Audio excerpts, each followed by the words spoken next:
Hey, I'm Kayla Hall, dog trainer, and today we're going to talk about what the heck all of this stuff is, why you need to start using it in your dog training, and exactly how you can use it to start helping your dog go from distracted to docile in as much or as little effort as you want to be able to put in. As a bonus, I'm going to tell you exactly what you can use, how to pick it, and how to fill or stuff it to keep your dog quiet, calm, and busy. Now, whether you're returning or you're brand new to my content, this is the video you're going to want to watch because this can help you in so many different ways in helping get some peace and calm and quiet with your dog. Whether you're struggling with your dog walking nicely on leash, if they're pulling and they're distracted by anything and everything but you, or maybe you're dealing with a dog who struggles with reactivity. Really quickly, what reactivity is at its very basics is a dog who tends to freak out towards other unfamiliar dogs. It can be other things, but that's what we see and kind of focus on the most. And it can look like barking, jumping, lunging. It can be kind of confusing and scary, especially when you know that your dog is a sweetheart, but it's like when they see these other unfamiliar dogs, it's like a switch flips and they become this totally different dog that you don't hardly recognize, and that's difficult to deal with. So if that's something that you're struggling with or any of this and you need help, get in contact and we can talk about how we can start implementing a dog training plan, what that could look like for you and your dog. You also want to stick around to the end of this video, especially if you don't have the ebook already that accompanies this video, because this is going to give you a lot more information and being able to start preventing some of those unwanted behaviors from happening, what you can do instead to have a little bit better walks, that you're not so on edge and waiting for those freakouts, and how you can have better walks until you can get that dog training plan in place. And let me also put that caveat in there that there is no real replacement for dog training, but this stuff can help make things easier and get you by. So what we're going to be talking about today is what's referred to as enrichment, and I want you to remember that or write it down.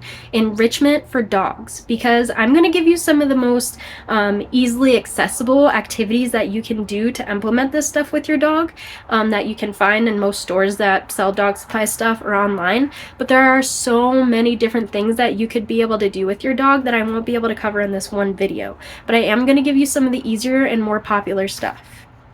So what enrichment is and why it's so important and gets neglected in dog training, but we shouldn't be, because it is so endlessly helpful. What it is allowing your dog to practice natural dog behaviors. And what that usually includes is things like sniffing, licking, chewing, digging, or playing. And because these are natural dog behaviors, they tend to kind of naturally release calming hormones in your dog's brain and endorphins and things that are going to help them self-regulate.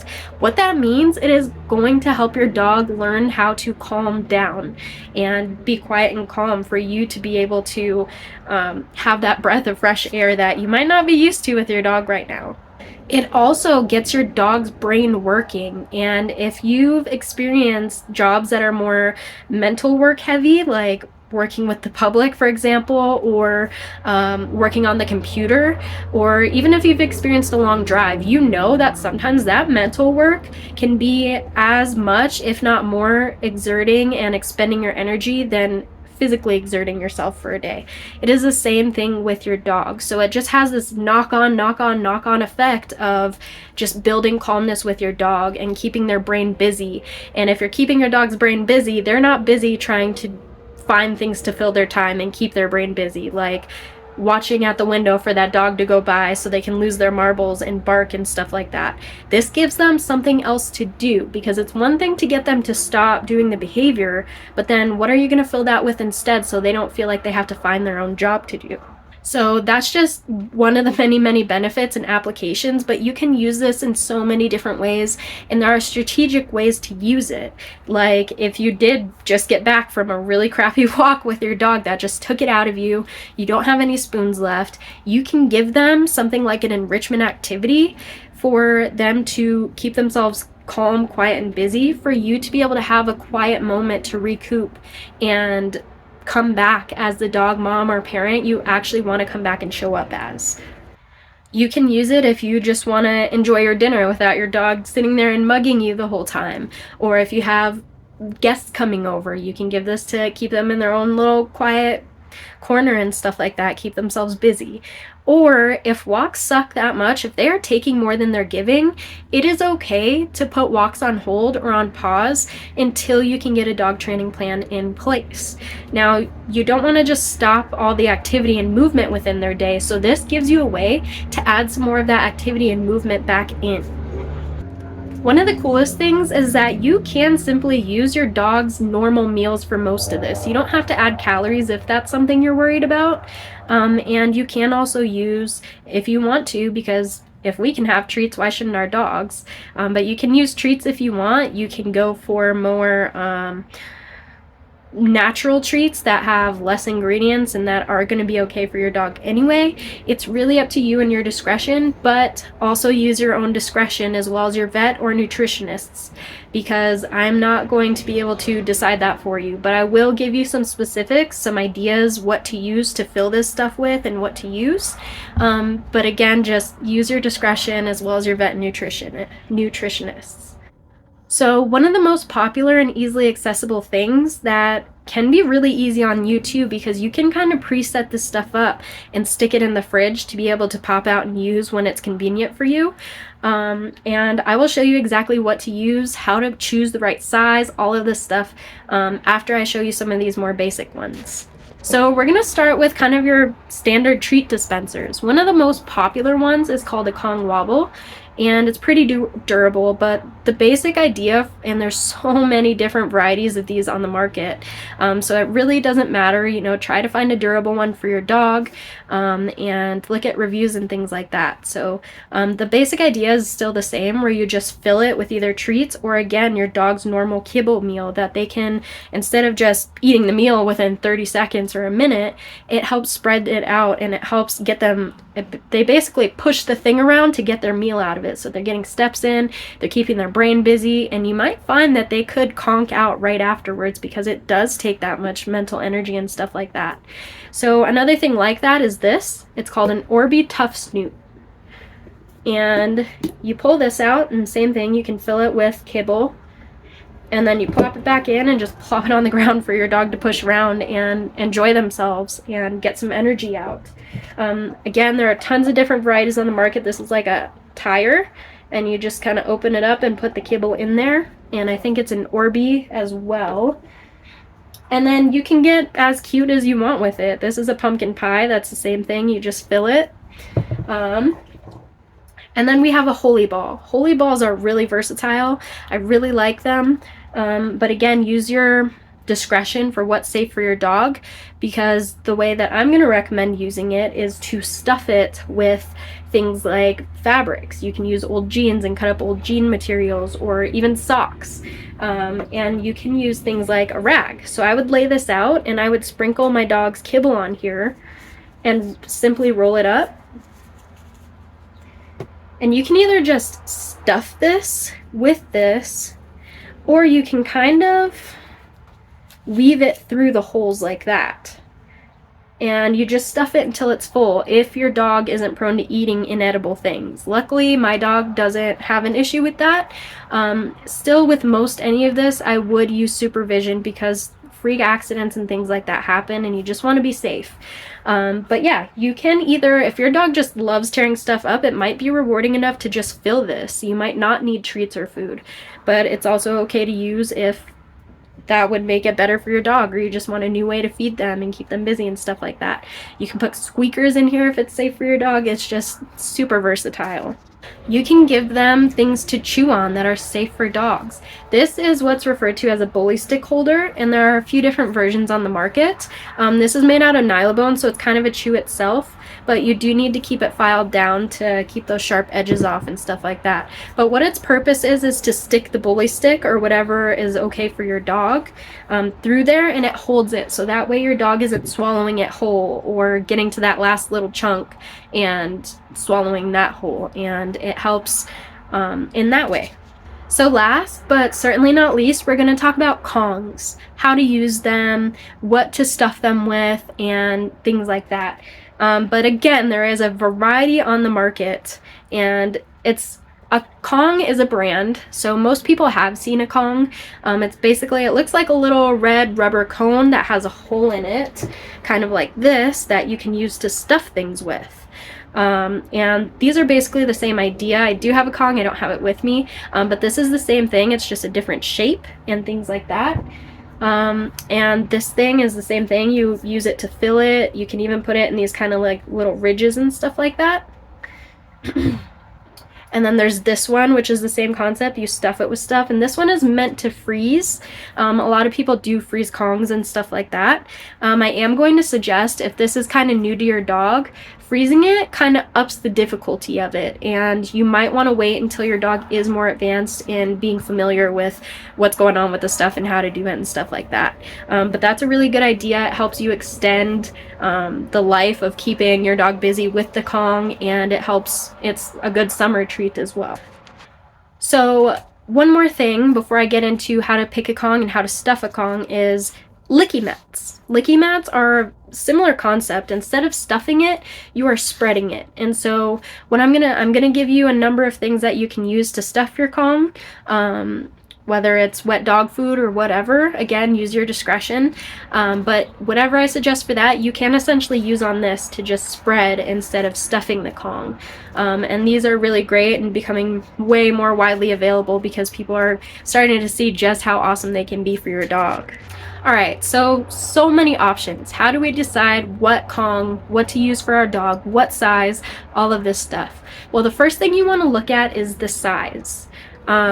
It's always safer to go bigger than you think you need with your dog, because the one thing we don't want happening is if it's small enough for your dog to fully fit into their mouth. You don't want them to fit into your mouth because then it becomes a hazard and stuff like that. So you want it to be big enough that your dog can't fully fit it into their mouth. And the other thing you want to look for is that the hole is big enough for them to comfortably fit their tongue into.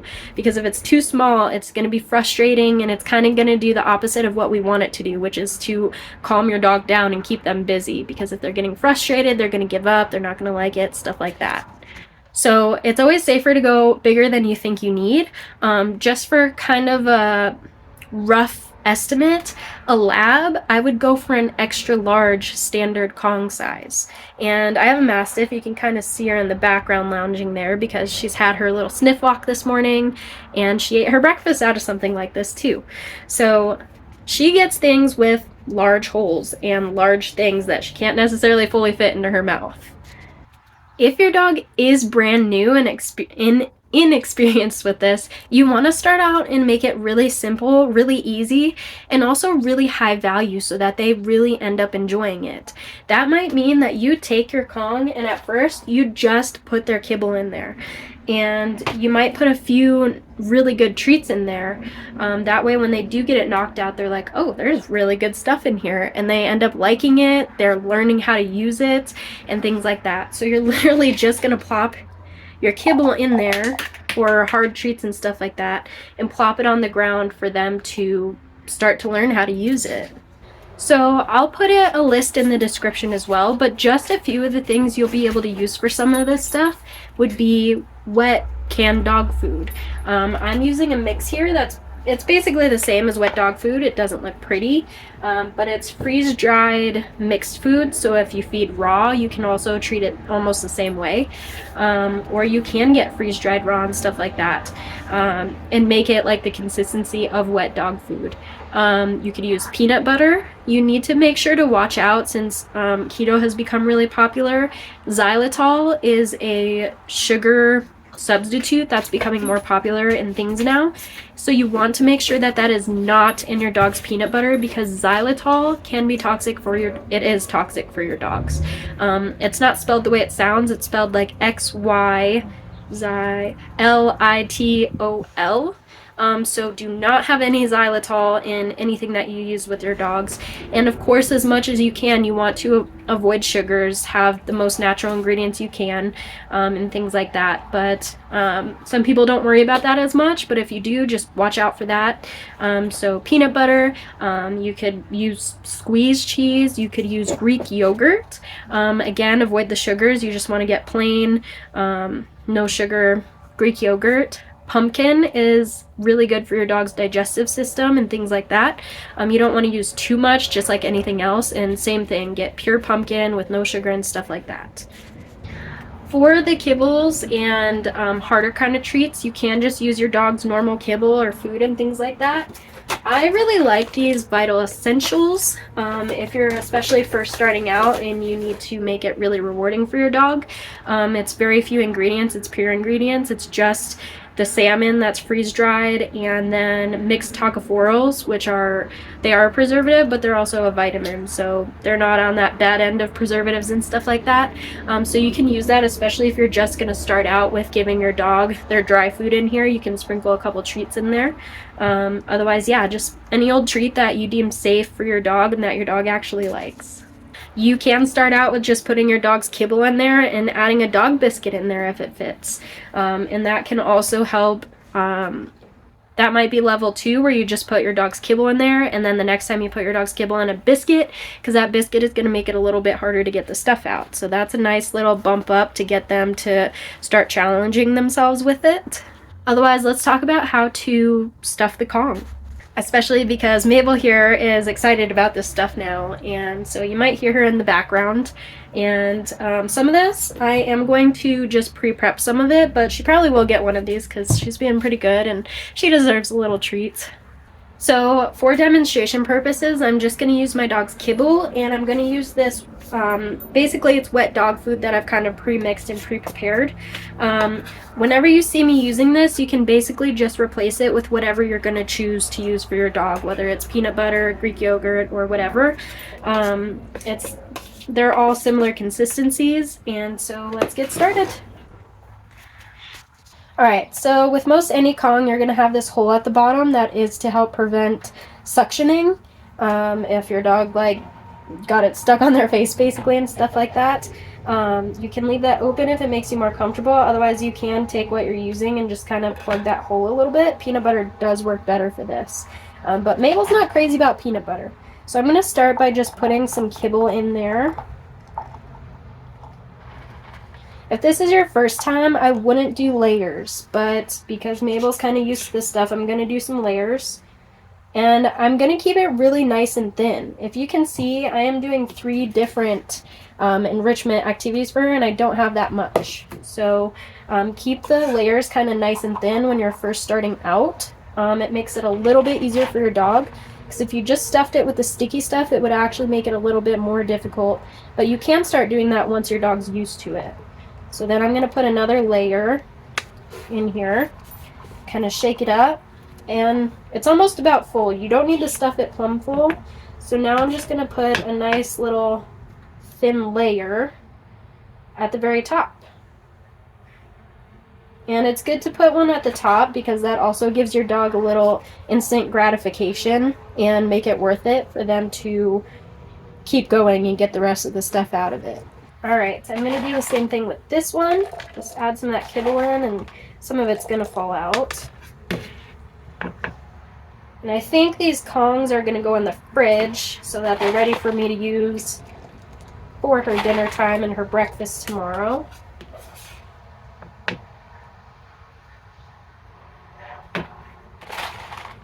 I know it's not very pretty.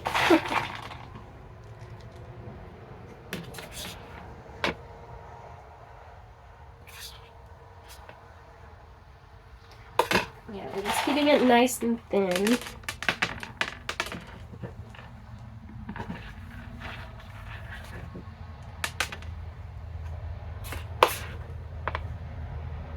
Whoops.